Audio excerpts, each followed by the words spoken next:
In the autumn of 1415, a tired and battered English army marched through northern France.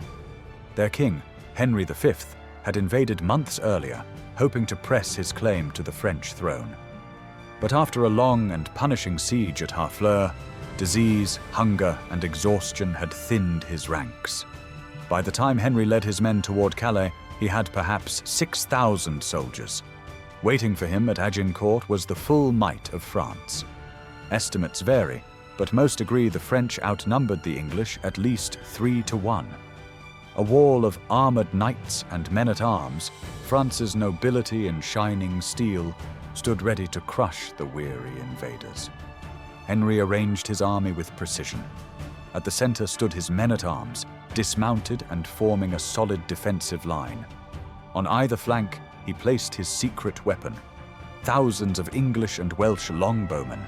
They had fought for generations in the 100 Years' War, and their bows, over 6 feet tall, could pierce armor at long range.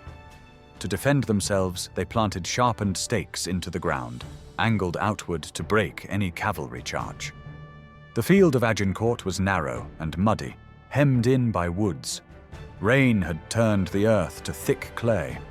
The French, in their heavy armor, would soon find themselves fighting not just the English, but the very ground beneath their feet. At Henry's command, the longbowmen unleashed a storm of arrows.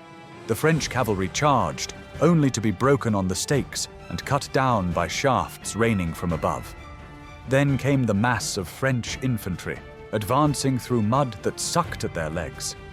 Packed tightly together, they struggled to move, slipping and stumbling under the relentless hail of arrows.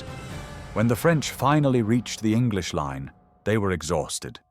Henry's men-at-arms held firm, while archers dropped their bows and joined the melee with hatchets, knives, and mallets. The chaos was brutal. Knights fell in heaps, crushed by their own comrades. Those who stumbled were unable to rise again, pinned by the weight of mud and armor. Against all expectation, the English line held, and then pushed forward.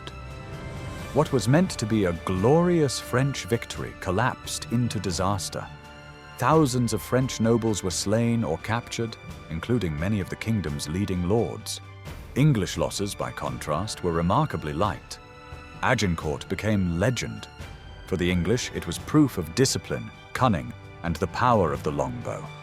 For the French, it was a national tragedy. And for Henry V, it was the triumph that secured his place in history. Yet beyond the glory, Agincourt revealed something deeper: the decline of medieval chivalry. Knights in shining armor, once thought invincible, had been humbled by mud, arrows, and common soldiers. It was a turning point in the way wars would be fought in the centuries to come.